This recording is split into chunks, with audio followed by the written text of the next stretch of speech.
All right, guys. Welcome to this week's topic of will Tyreek Hill and the Miami Dolphins finally break away and get divorced? Will the Dolphins actually trade Tyreek Hill? We'll be discussing it here with my co-host Chase Aguirre. Welcome, everybody, to the NFL Clickbait Daily. So, the main topic that we're going to hit on is the rumors that Tyreek Hill might be potentially moved by the time week 1 gets here, which is in about 3 weeks or so. I think 4, actually. Yeah, 4 weeks. 4 weeks So from my big thing is I feel like this is just a tough place because Tyreek Hill, even though he has big play potential, he has, chance to still be one of the better receivers in the league. He's just a cranky old receiver. And those are the type of guys that you want to move off of and not kind of get. So it's kind of I'm not in the position if I was a team, like who would even potentially be willing to take him? Like the Chiefs? Yeah, actually, go back to Cincinnati, go back to Kansas City. The issue I think right now, if they were indeed considering trading Tyreek Hill, is the drafts pass. It's kind of like with the Micah Parsons and the Cowboys thing, which I mean that's completely different because that's a bigger package. But like with the draft pass, what can you really get for him, right? Like what? I mean, not that he probably has crazy high value right now with everything going on with his injuries, but what could you actually get for him, and what would teams offer right now this late in the ball game, training camp, damn near close to ending, preseason starting? What could you really get for him? So I think if they were to trade him, it'd probably be more at the trade deadline, maybe through the season, see what happens. Maybe he builds up some trade value, has some good games, and then maybe you can get like a third for him or something, But for right now, I really don't know that he probably has too much value. As far as what the Dolphins would want from him, I don't think they're going to find it right now. I think you're at a point though. You don't really care what you get from Tua. You just want to move off of him. That's kind of where you would trade him before week 1. I mean, I get it, but I think the Dolphins happens every year. I think they can still wait a little bit. I won't be surprised if they trade him. I just don't think that it will be before week 1. I don't know, man. I think it's a valid situation because even Tua came out earlier in training camp and was like, hey, he needs to like re-earn our respect. He needs to re-earn it, and he has to do that every day. And, when your quarterback comes out and says that from the start, like the players don't trust him. And now, so if he's just not fitting in the locker room, I mean, the guy wanted out and he was very public about it. Yeah. So Now, to your point, what I could see is maybe the relationship is too far gone and they can't fix it and they need to get him out ASAP, which is, I think, what you're alluding to. So that does make sense. I also just think from a Dolphins perspective, they would also like to get something, at least a 4th or a 5th round pick. Anything less than a 5th round pick, and you may as well just cut him at that point, right?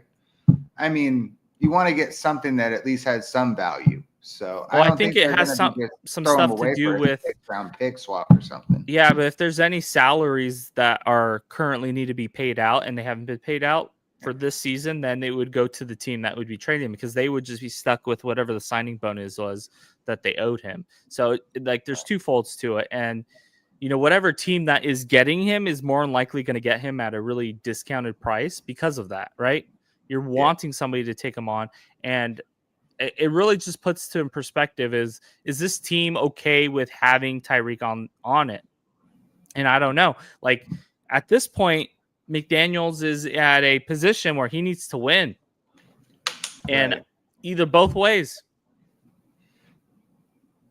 Tyreek needs to like be a part of this team to be able to get to that point, or they feel comfortable that they have a better chance without Tyreek. And that's a tough position to be in. I'd probably assume McDaniels is not wanting to trade him for that reason, because you probably have a better opportunity to win this season with him on the team. But another topic to kind of hit on is Myles Garrett. I guess he got a traffic violation. I guess he's had quite the few. Do you want to kind of fill us in? Yeah. Mike Florio was talking about that he had one in 22 and now he's had another one this year. And and 3 years ago that he flipped his Porsche while speeding and swerving to avoid an animal. So that's pretty crazy. And then the latest incident, he refused a $250 ticket and not get a court date. So that's kind of interesting. But what is that? I mean, that I don't think there's anything there that's going to like cause him to get a suspension or cause him to, I think if he had some sort of like fine, prison maybe time or a felony or anything like that. I mean, it is kind of concerning that the guy has, just because the amount of money that they invested this offseason into him. I think he has like a 40 AP wide. He has like one of the highest guaranteed contracts in all of football that's not a quarterback. Right. So you kind of want a guy to not be going crazy, especially at his age. I mean, he's hitting 30 at this point.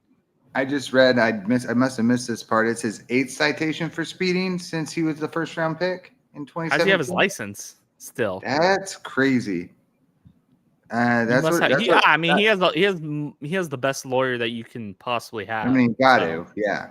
But yeah, he was driving home from the game apparently when he got the citation from their preseason game against the Panthers. But why is he driving? Why is he even driving?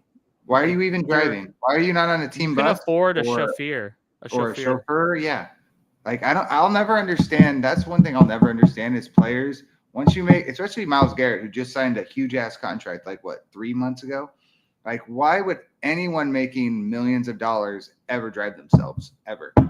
I would never. The big one is Trent Williams, the 49ers offensive tackle, one of the better linemen ever to play this game. He actually has his own private jet. I mean, private jet, private chauffeur. He has a private chauffeur as well. Yeah. Something. Pretty cool. I mean, it just doesn't make sense to still drive yourself when you make that much money, especially as a player. Yeah. Like for me, I'm a normal human being. I hate driving. I wish I could be driven everywhere by somebody else. I know. I like driving. It can be relaxing sometimes, but there's a lot of times where it stresses me the hell out. So I wish I didn't to go fast. So I get it. It's kind of the adrenaline. But you're a football player. I'm sure he gets it on the field when he smacks the living poop out of quarterback. You're playing the sport that causes the most adrenaline of any sport, maybe besides hockey, maybe. But I still think that's got to be up there anyways, 1 or 2. So it makes no sense. Yeah, like why do you need an adrenaline rush by driving fast? And go do NASCAR. I mean, I don't know if you've watched Hard Knocks for the Buffalo Bills.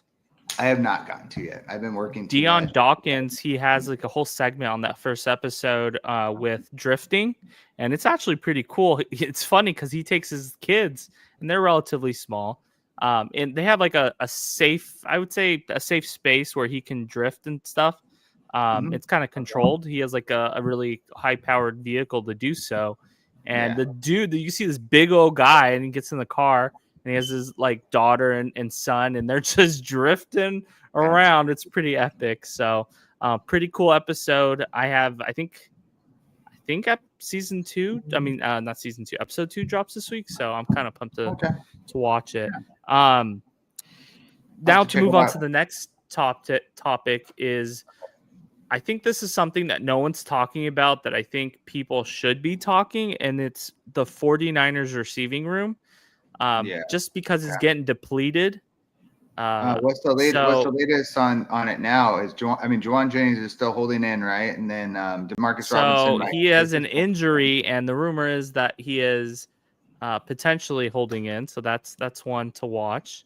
And Brandon Ayuk is probably today.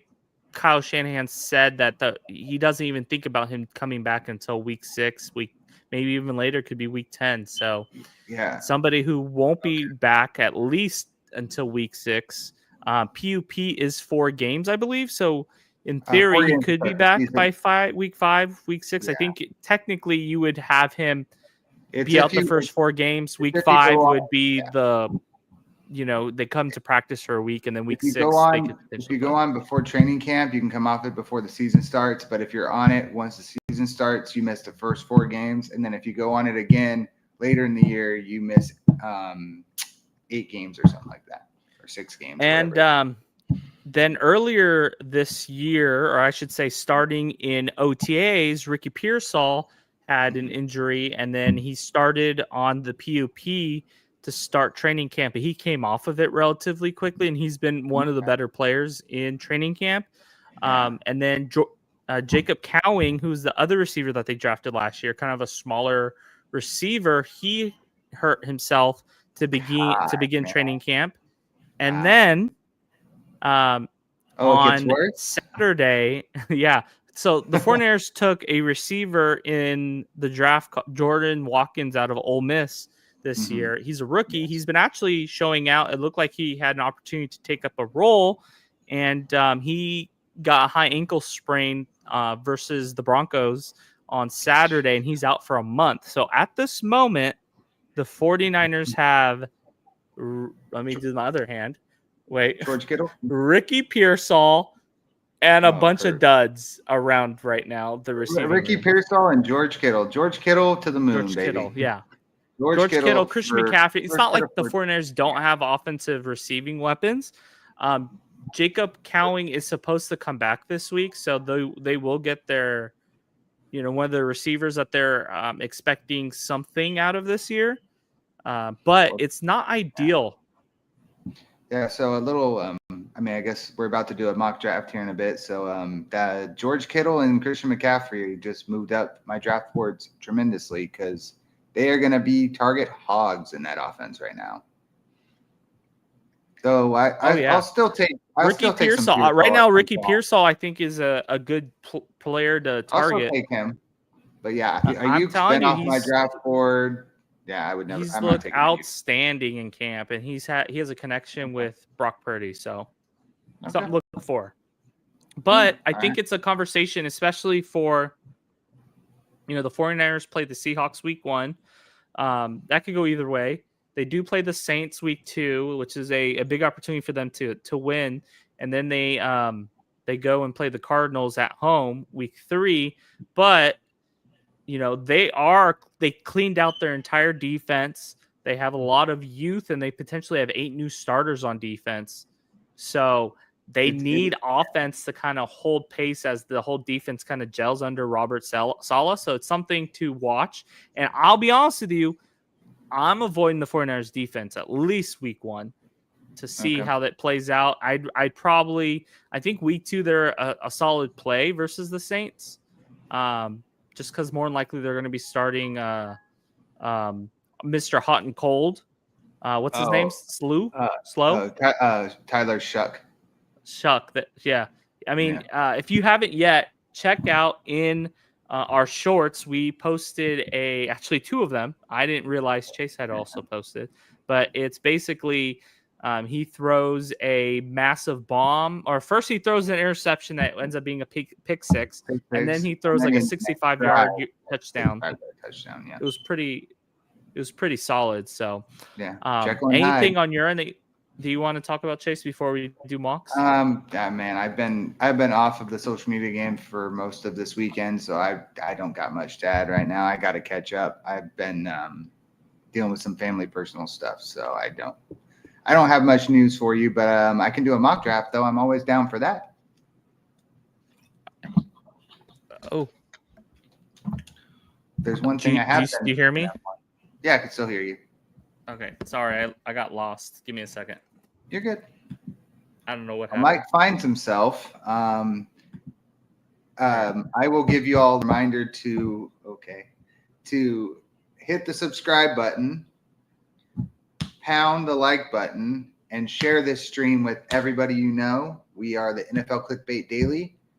We post shorts almost every day. We post like 8 to 10 usually a day. We're trying to get back into a rhythm of posting. But and then we'll have long form videos towards the as the fantasy football and the football season continues. We'll start doing lives and long form videos. So like, subscribe. Do you hear me? Yes, I can hear you. Okay, sorry guys. I don't know what I did, but I was just promoting our channel. Yeah, good deal. Let me share our screen. So we have a mock draft with the Sleeper app. Pretty much our go-to for mocking. Yeah. So we are having a 12-team full PPR mock draft. Where are you at, Chase? Did you send it to me? I did. I emailed it to you. Oh, you emailed it to me. Okay, so then I Hold need on. to. Well, While you maybe do send that, it. I'll remove it. Maybe send it. Maybe send it in a text. Oh no, email. That's fine. Email's fine. Email's fine. Give me a second. Okay. While Let me just. while Chase does that, I do want to talk about one topic that nobody. I mean, we talked about before, and it's Matthew Stafford. Just kind of want to bring up this topic. He was supposed to practice today, did not practice, which is very much concerning. They did bring in some like hyperbolic chamber or hyperbolic sun I mean, therapy that kind of helps with conditioning and getting your body flowing. It's kind of like I don't know how to explain it. I'm not a doctor, but it was pretty interesting to see how the Rams are trying to like on an organizational level say that they're not stressing about the situation, but they are for sure stressing about the yeah, situation. They're hyping up. I some things that said that, like, oh no, we're concerned about too. Oh, okay, maybe a little bit. And he'll be out there for the joint practice, which he was. No, week one he'll be fine. So it's like You got there you go. So what? You got lagged out for a second. Okay, am I good now? You're good now. Okay, Yeah. but anyway, it went from hot to yes, he's good to he'll practice till he won't practice till week one. It's like now we don't know week one. So honestly, I'm waiting till like week 3 of the preseason, and by then we'll know where he's at, and everything else is kind of up in the air until that point, which affects the drafting spots of Devontae, Puka, and Kyron for fantasy. So we'll see where we end up taking them here in this mock draft, or if we do at all.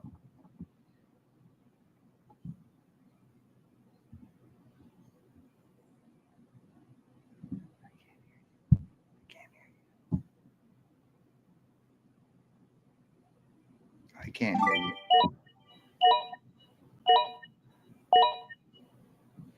Why can't I hear you? Mike, I cannot hear you. Can you hear me? I can't hear you. Is your output going to the app or something? Because I can't hear It's you. muted. My bad. Okay, there you go. Hear me? Yeah, we're good. Okay, so the first Jamar Chase. What? Yeah, Jamar Chase, Justin Jefferson, Saquon, Jahmyr Gibbs, Bijan. That's about the top 5 usually. Yeah, I'd probably say I think like pick 6 is typically where you're kind of like having to pick up on one of the receivers and making like a business decision. Where I think you can go with CeeDee Lamb.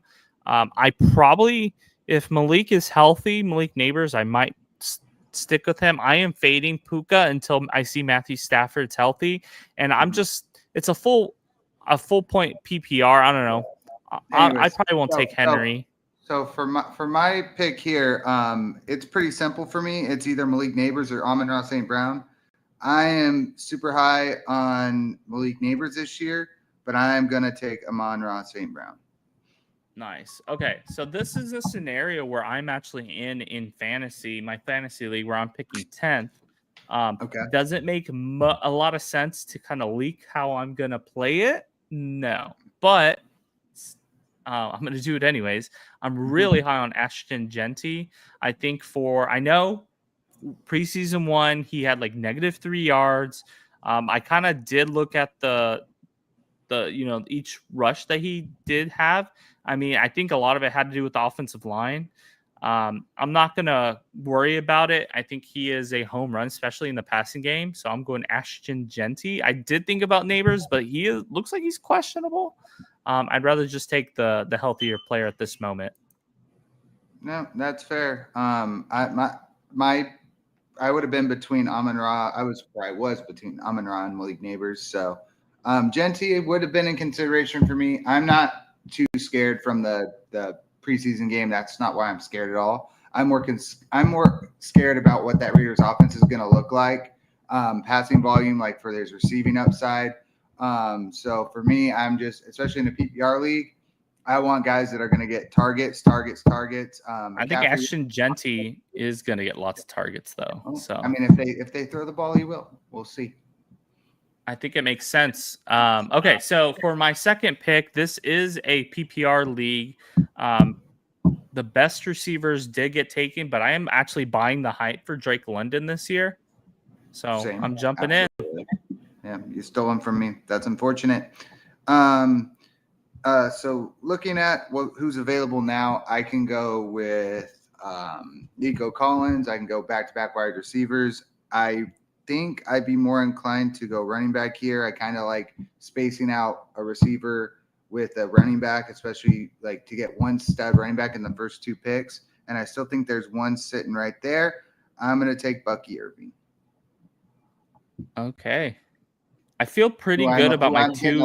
I'm getting a lot higher on Bucky Irving as we get closer to the start of the season. Yeah, Bucky was so outstanding last year. He was one of my guys that I had drafted late, and he ended up being a stud. Mm-hmm. And then coming back, I knew that I would be able to. I would have this decision most likely. It's between three guys that I have not really been drafting much at all, or two guys I haven't been drafting much at all at the running back spot. But I'm all in on Marvin Harrison Jr. this year. I think Kyler, with that offense this year, is going to take a step. Marvin Harrison's going to take a step up his sophomore year. I think he was overhyped going into last year. I avoided him like the plague. But I think this is the year that third-round Marvin Harrison is going to end up being a league winner.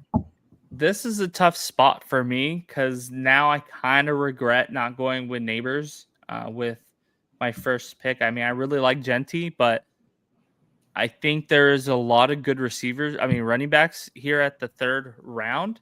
I would have preferred to take a receiver here, but I think for me, I'm just gonna take the guy who I think's the better player. And it's PPR though.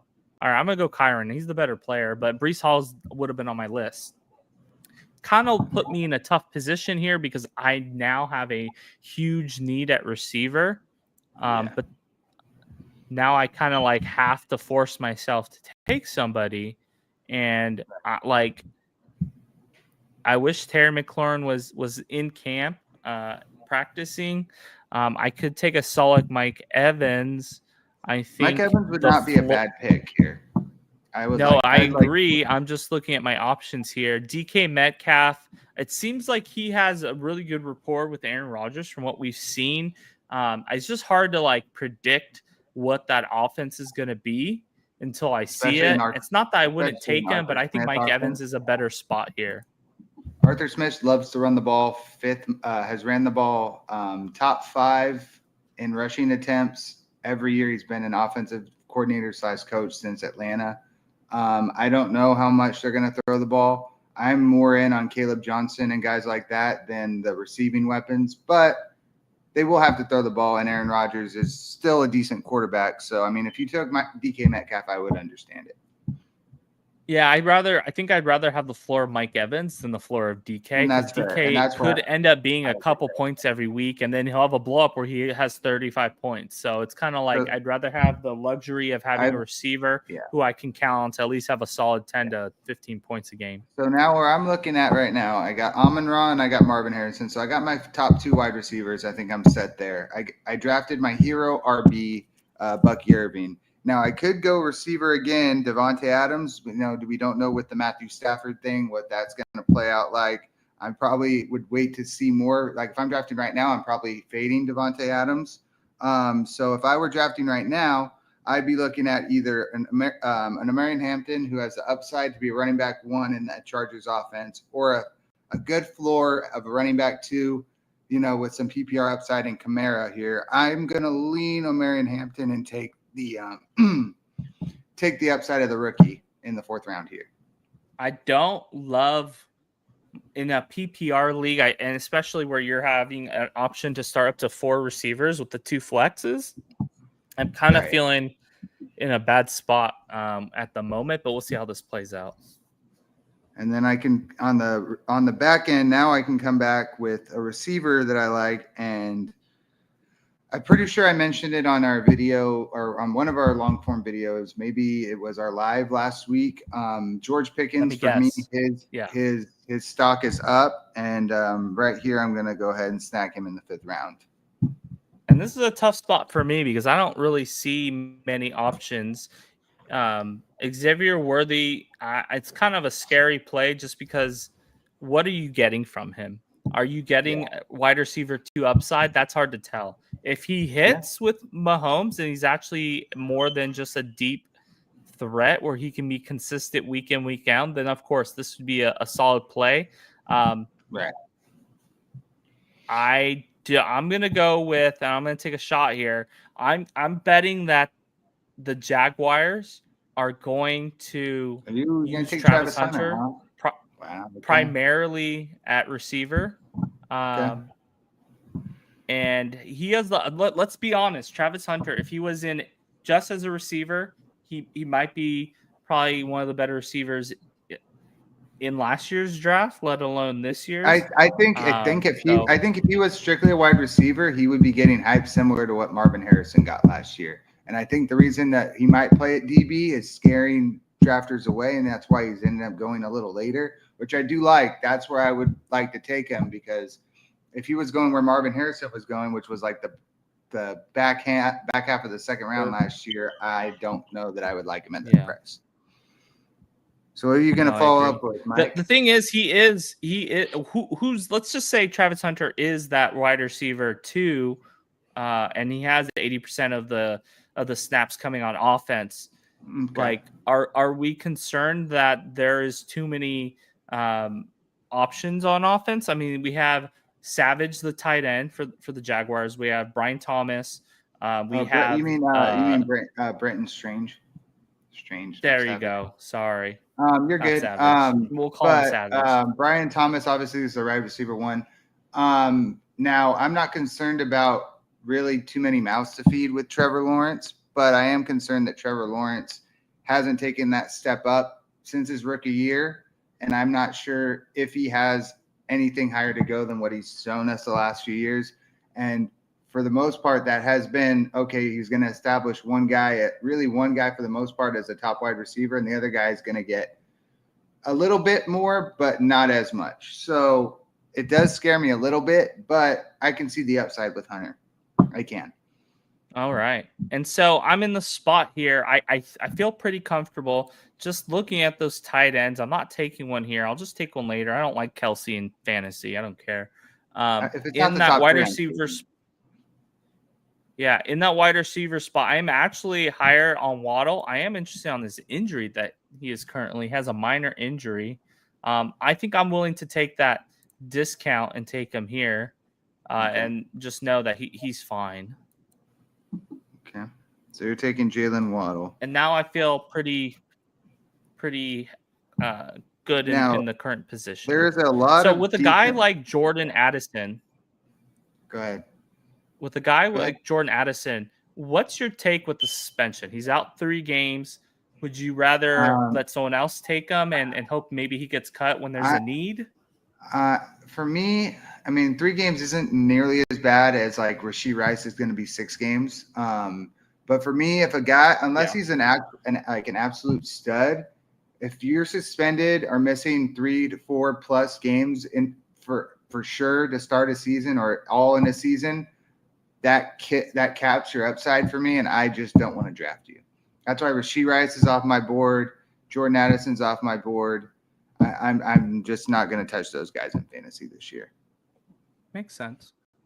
But I'll take them as free agents. Oh, I mean, yeah, for sure. Like if someone drops them later, that makes sense. But I guarantee you, if someone drafts Jordan Addison, they're going to keep him on the roster till at least week 4 or 5. And, at that point, we'll see if they're worth it. But looking at the wide receiver options, I don't really like too many of them. There is one that sticks out to me though, and I think I'm going to have to pick him here because I'm high on the Tennessee Titans offense this year, and I'm high on Cam Ward and what that means for this guy, and that's why I'm going to take Calvin Ridley right here. Wow. Somebody's got to catch the ball there. Calvin Ridley has been really good the last couple of years, but even with last year with Will Levis and whoever the hell else was the quarterback, he still had a really solid year in fantasy. I think Cam Ward's going to take his upside up to where he was before he got traded when he was in Atlanta. That's what I think. At what point are you thinking about that tight end spot? At this point, I'm probably going to punt it till damn near like the 12th, 13th round. I mean, I'm not going to take one. I mean, I'm looking at the guys that are there, and there's like 5 to 6 guys towards the end that I'm okay with, having as my tight end going into week 1, and then I'll stream the position if I have to. But I'm going to start looking at quarterback, and there's a couple guys that I really like, and I think I can probably get one of them coming back around. So I'm going to wait for that for now.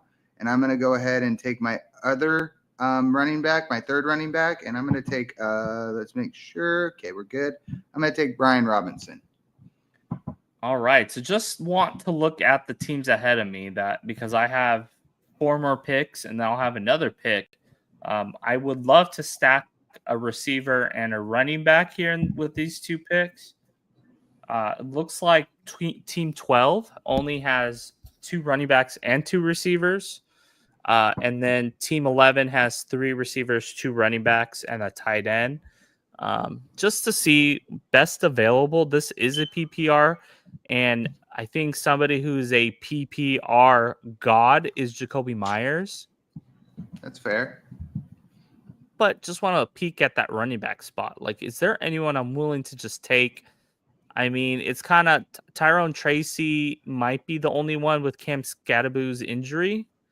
Mm-hmm. He probably is the only running back that I say, yeah, he's probably the starter. Maybe Travis Etienne might be a starter. I was a high on Tyrone Tracy. He did have some bubbling issues, but he is, active in the passing game. So I'm going to just take my guy here and hope that Jacoby Myers falls to me, and he doesn't. So that is fun. Just looking through it, does look like Stephon Diggs is actually having a connection with what's his name? Drake May. Sorry, Drake Mayo. You're good. Drake May. So that's somebody that, if he's healthy, can he come out and produce, a flex position guy, somebody who I can play at the number 2 spot if needed. Especially if a team that potentially could be behind in games and may have to use the passing, they have to win games coming from behind. So I think it's worth an ad for my 5th guy, but also like what's other guys that are currently available. There's some real hype on Matthew Golden. I think I'm going to go with Ricky Pearsall, who I think is going to be wide receiver 1 for the 49ers, not counting, of course, Kittle and Christian McCaffrey with Juwan Jennings' calf injury. Right. Now, I really had my pick of guys that I could stack as far as quarterbacks. I could have stacked Jared Goff with Amon-Ra, but Jared Goff just went right before your pick. I can stack Kyler, and I can still stack Dak with either Pickens or Harrison. I'm going to go ahead and stack Kyler and I'm going to stack Kyler and Harrison in this mock here. I have thought about stacking Dak, but I don't know that if I waited that Dak would have came back to me, but there was a chance he could have. I mean, it's possible. I mean, he did in this scenario, but I don't know if I would have taken a different position that he would have. So I just took the chance. I think what's interesting. What's up? Go ahead. What's interesting is you did have different options here. You could have gone Jared Goff. You could have gone Kyler, which you did. Dak would have been an option. Could go Cam. Goff was off the board. He went right before your pick. So I'm saying like those were options that you could have probably went with if you would have picked earlier. And then of course Cam Ward is still available at some point. So and he's a guy that I have options for that stack. He's a guy that I like later, like as my QB2. Like if I get a Kyler Murray or I get a Dak, taking the upside with Cam Ward and his rushing ability. But for right now, I'm going to look at the wide receiver position again because there's not, I might look at the tight end position because there is one guy staring at me that I do really like. And I think that he is going to get a lot of love, if you know what I mean, in Chicago. I'm going to go with Colston Loveland. You bastard. That's one of my guys. I will say. He's starting to become my guy too now. After having over 600,000 views on this channel for Caleb Williams potentially not being accurate, I'm still all over Loveland. And I think no matter what, the guy's going to at least get, I think he has a chance to even have close to 1,000 yards receiving this year. And I think that is not out of the question for him this year. No, I'm still high on the Bears. I'm still high on the Bears offense, even though we have been posting a lot of Caleb Williams struggle videos. Yeah. So at this moment, just looking at the quarterback position and looking forward, there is Team 11, Team 12 have already taken quarterbacks. So I think I can wait at least to the 10th round to take like a Brock Purdy. I want to be, I kind of just like, I don't love how to explain this. I don't understand why CJ Stroud, and I know he had a really bad year. I think a new offense coordinator, and I know he has some young receivers that they drafted this year. I'm buying the hype. I think he is going to come back and have a big year 3, and you're going to see him as a top 5 quarterback. You're going to take. You're going to take my guy, huh? No, I'm not taking a quarterback right now. No, I'm not. No, but I'm saying you're going to take one of his weapons right now, who's one of my guys that I'm high on, which I thought about with my last pick, but I thought that could maybe get him on the way back, but maybe not. Since you said it, I'll take him now. Yeah, you're going to take Jaden Higgins? Yeah. Well, I mean, that's where you were going towards. I mean, you talked about CJ Stroud. That's where you were going towards. I knew that's where you were going. No, I'm saying this guy took a quarterback. I'm happy because my backup option would have taken Brock Purdy, but I'm going to take CJ Stroud. I am buying the hype. I don't care. I think CJ Stroud's going to have a big year. I'm buying it. I think it's something that y'all should be taking advantage at his price point. Yeah, he's a keeper for me in the 13th or 12th round of my 10-team league. So, yeah, I definitely am high on Stroud this year. Same with Drake May, keeping both of them. So let's look back at the running back position. No, actually the wide receiver position. You did take the guy I was considering. I wasn't going to take Jaden Reed, but I did like Jaden Higgins. Now, as far as receivers go, there are a couple guys I would have to kind of reach, but at this point you get to the 10th, 11th round, you take guys you like. I don't really reaching be damned at this point. And I am really high on, like I said, Drake May. So I'm going to go with Kyle Williams here. You know who I'm fading? Just because the Cowboys offense is going to be dynamic. I think I might fade Ferguson. I think somebody is going to get their opportunities taken, and I think it's going to be him. I mean, it would make sense with CeeDee Lamb and Pickens. I mean, Ferguson would be the third guy, and that would hence not being the second guy like he was when it was just Lamb. So that would make sense. But I still think that offense is going to be so potent this year. I think it has top 5 potential that I think Ferguson still could be a low-end tight end one this year in fantasy. I think the big thing for Ferguson this year will be touchdowns in the red zone. If he doesn't get 6, 7, 8 touchdowns this year, he may not be worth it for fantasy, but I think the Cowboys are going to have a lot of red zone trips this year. Yeah, and that's where I'm kind of concerned with him. Number one look there is that he is going to be tight end. To be fair, touchdown reliant. That's basically every tight end outside of maybe 3. I mean, that's fair. You need a touchdown to at least be relevant in fantasy for the tight end spot. But that's what I'm saying. That's why if I'm not getting one of the top 3, I'm just going to punt it till Ferguson and Tucker Kraft area and just, take my shot because I'd rather have other guys in between that at wide receiver and running back. So you have 57 seconds. I know. I'm going to talk about my pick right now, which is going to be a running back. And I just talked about how I'm big on the Cowboys offense. I don't want to take a second Cowboy here, but I would be looking at Jaden Blue right here as my 4th running back because I think he has potential to be the number 1 running back in Dallas. At this moment, After make the pick, and then you can. I'm gonna ask you a question. Okay, I'm gonna take Ray Davis here because I think James Cook is going to struggle coming out of the gate when he eventually does get into camp and eventually gets into games. Prime for injury, Ray Davis is going to step in and he's going to be a bona fide running back one, low end running back one, high end running back two, with potential to low end running back two with the potential to be a low end running back one in fantasy this year. And it's worth the cost of the risk at almost the 12th pick. I mean, at the back of the 11th, I think it's smart to target someone like that. I think those are the running backs that you kind of want to hit on the back end, guys who have opportunities to start. And my big one at this moment, which I think is low key way too low. Joe Mixon is currently here, and I'm about to take my third Texan of all things. I am pretty high on Nick Chubb. I think Nick Chubb is going to have the opportunity to show that he is back healthy and he's ready to rock and roll. I am taking him. I think he has upside to be low end running back one, more than likely be an RB2, but I think taking him here in the 11th round is a high opportunity. I also have another one that I'm going to take.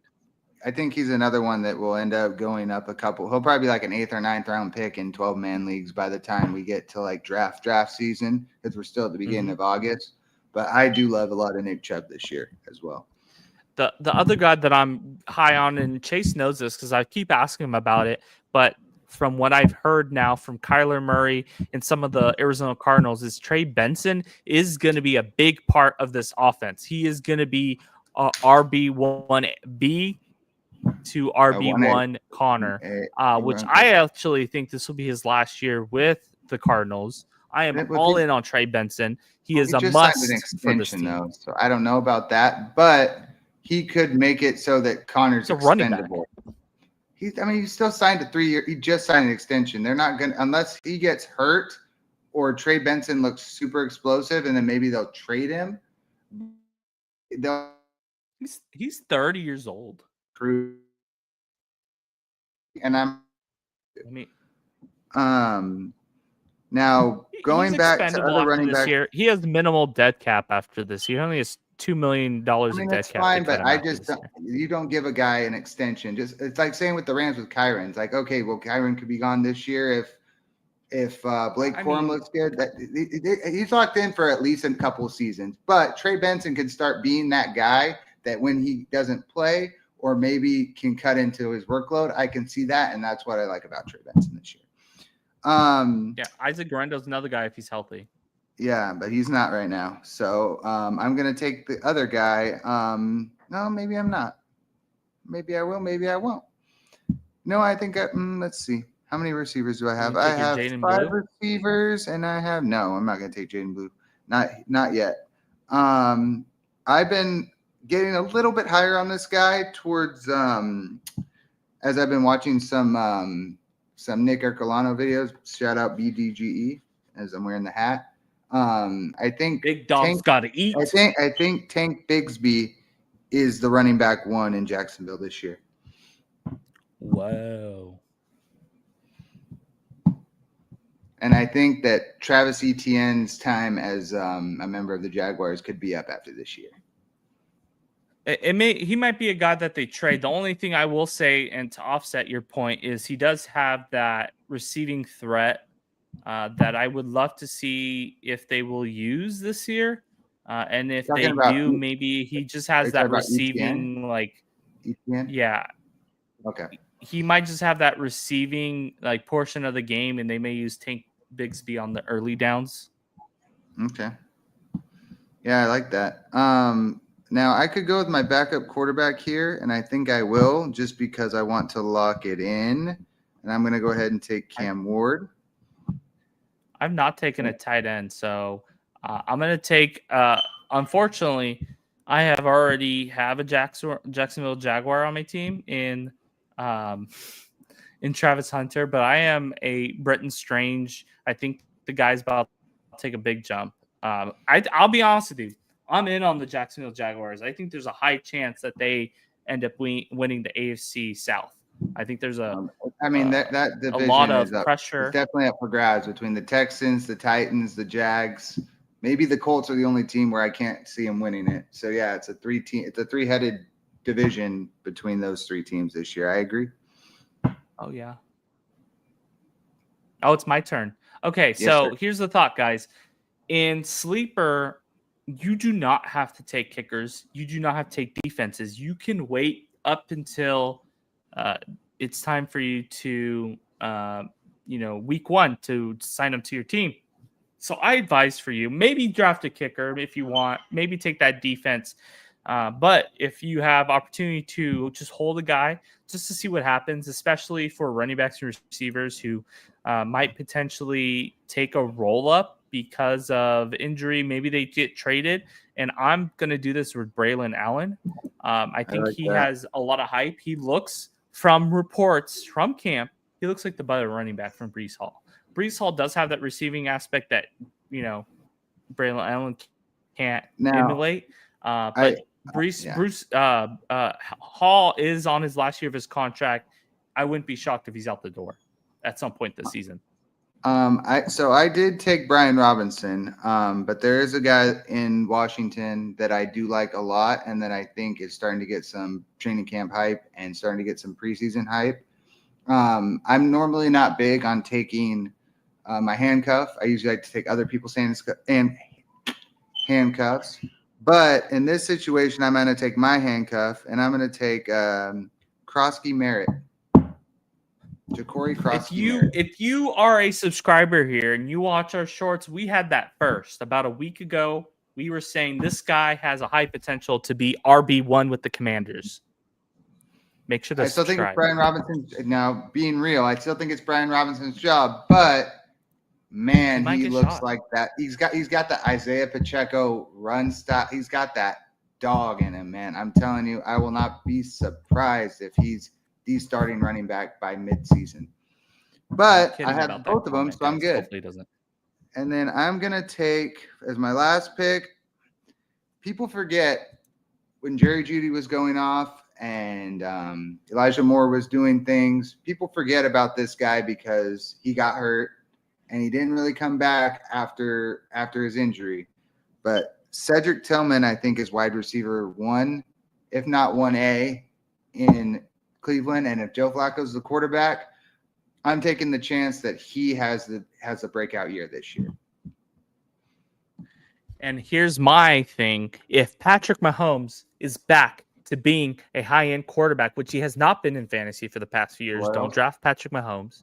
But go get that value, right? Hollywood. If he becomes the guy that we thought he'd be with Hollywood Brown, go get Hollywood Brown in the 15th round. I know Hollywood Brown is injured, but you can cut him at this point if you do my strategy. Just put him on your roster, lock him in. Now, to your point, if I were taking a KC weapon this late, I'd be taking Royals, because I do think that Jalen Royals, just like Higgins, has a chance to be that rookie this year that pops. I think he's really good. He's big. He's strong. He's been popping in camp, going a little unnoticed because of all the Rashee Rice news and all the Xavier Worthy hype. But remember Jalen Royals. Chase. Yes, sir. Here's what we're going to do. Go hard, hurt my feelings, rate my draft. Rate my draft. I'm going to be straight up honest with you. I don't like Ashton Genty. No, I'm just kidding. I think we're starting to see in a lot of these, and I've seen other people do 12-team PPR mock drafts. Taking running back with the first pick is not a great strategy, it seems, unless you're taking like a top guy. I think taking a receiver then a running back is a more viable strategy, or taking 2 running backs or 2 receivers. But running back first wouldn't be where I would go, but I'm fine with it. And I think you rebounded well by getting Kyron, Mike Evans, Drake London, and Travis Hunter with your next few picks. Overall, I do like the Higgins and Stroud stack. I'm big on that this year. I'm also would have been big on a Purdy Pearsall stack if you were able to establish that. Overall, I do like your running backs. I think tight end, you could have maybe gone maybe in targeted Tucker Kraft maybe a couple rounds earlier, but I'm still fine with Brenton Strange. And overall, I like your team a lot. Yeah, I think for me, I'm in that mindset. If I'm going to take, can you hear me? Yes. If I'm going to take a tight end late, might as well take one that if super I might late, try that's to. fine. Well, that's fair. I think it's more of like I might try to. Mm-hmm. I might try to stream them week to week just to see if there's a matchup fair. that makes sense. Because I mean, we have data that shows like certain defenses are going to allow touchdowns and yards to tight ends. You're going to be able to find that in free agency. Especially if you're in a league that people don't like. If you're in a normal league where your community doesn't take backup tight ends, like who has backup tight ends? You don't need it. But to your point, real quick, I agree. I'm only in one tight end premium league this year, so I'm probably going to have a similar strategy where I take a 10th round or later, 9th, 10th round. You know, if Loveland's there in the 9th, 10th, that's where I'm like, okay, I'm going to pounce. But otherwise, it's like 10th, 11th, the Tucker Crafts, the Brenton Stranges of the world. Njoku's another name I would take probably around the 9th, 10th round if he was there. But for the most part, if I'm not getting one of the top 3 guys, which I don't think I will, considering I'm only doing one tight end league, one tight end premium league this year, I'm planning on punting the tight end. If I was in a couple different ones, I might be more inclined to try both strategies, but this year I'll probably be punting tight end. Yeah. I'm going to go hard on your team. I like St. Brown. I'm not the biggest Marvin Harrison fan. I think there may be. I'll let you finish because I got something on that. Go ahead. For me, it's more like I want to see a very consistent guy. I'll let somebody else take him. I like Hampton. I guess I'm not the Calvin Ridley guy. I'll let somebody else take it. I think I would probably jump on someone else. But outside of that, I really like your draft. I like Kyler Murray, especially where he's going. And I know you did match him up with Marvin Harrison. And you know what? Even though I took Stroud, I did match him up with Higgins. And the chances that I start Higgins relatively early is probably not going to happen. But you can start that Kyler Murray, Marvin Harrison, combination from week 1. I think that is a major, like a big thing that could help you, especially if the Cardinals start hot on offense, which I would probably assume they will. So I really like what you did there. I think more than likely you probably put yourself in a good position to win early as you kind of filter through the back end of your roster with free agency. But outside of that, I really like what you did. I just want to shout out Team 2. I think they did the best strategy possible. Never take a running back until you take Joe Mixon and J.K. Dobbins, 2 old and broken running backs. Fantastic strategy. You know what? It's funny because in theory, Mason could end up being the top dog with the Vikings. Dobbins has the opportunity. I'm looking at your screen. I thought that said Mixon. No, that's Mason. Yeah, even worse. Yeah. I think Jordan Mason has an opportunity, more likely to potentially be that RB1. He might surprise. Dobbins, again, he was healthy last year somewhat. We'll see. He's not going to be the running back 1 for Denver with what's his name? RJ Harvey. Harvey. I saw him play in San Francisco versus 49ers on Saturday. He had some speed element around the end.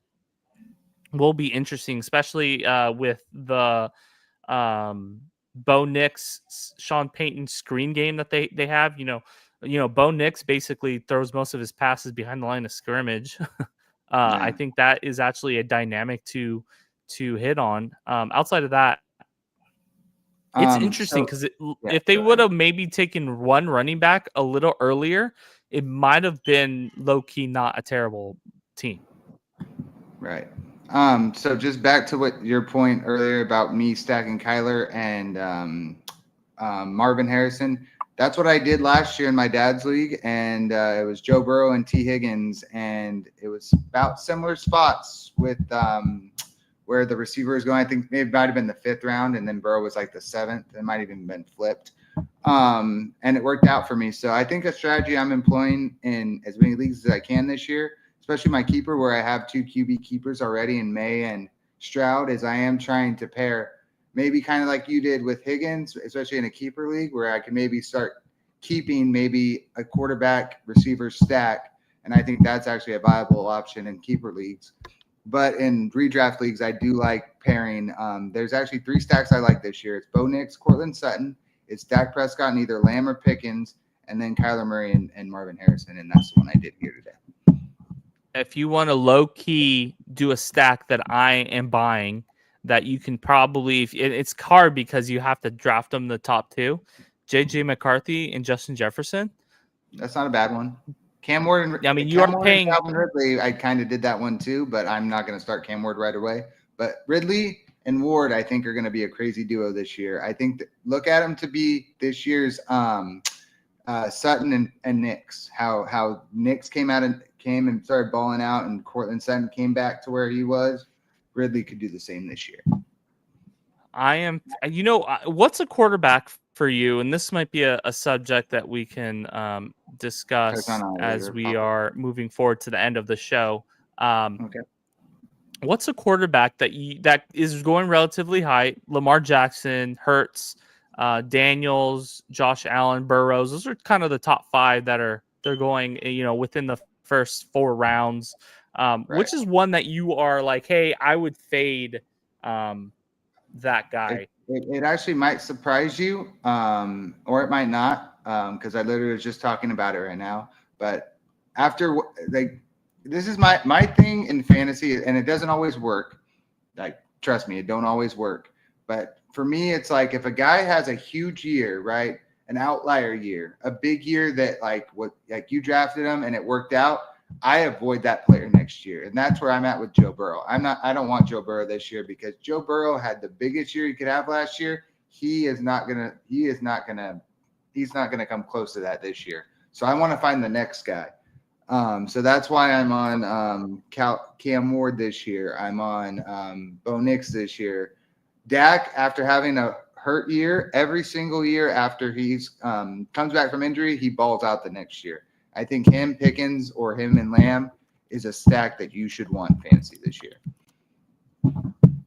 What's your concern with Jaden Daniels with Terry McLaurin holding out and probably going to be? And it'd be nice if he had a number 2 wide receiver that wasn't Deebo Samuel, because I would like to have it. And I was like, oh well, hey, he's at least got let's say CeeDee Lamb was holding out. Well, at least he's got George Pickens. Like Deebo Samuel's washed. Deebo Samuel's wait. Let's roll back. Are you not a believer in Luke McCaffrey? Oh, Luke McCaffrey. Oh, the great Luke McCaffrey, just because he's related to a McCaffrey. No, Washington doesn't have any weapons outside of Terry McLaurin and maybe Zach Ertz and Brian Robinson, I guess. I'm sorry. I'm not buying Zach Ertz as maybe Benson Newton jumps in and becomes something. I said for fantasy. Even for fantasy. I'm not touching Deebo Samuel in fantasy this year. I'm just not doing it. I'm not touching Deebo Samuel either. I think that's dangerous. I think you're. But that's why Terry McLaurin not being in camp right now is bad. It's not good.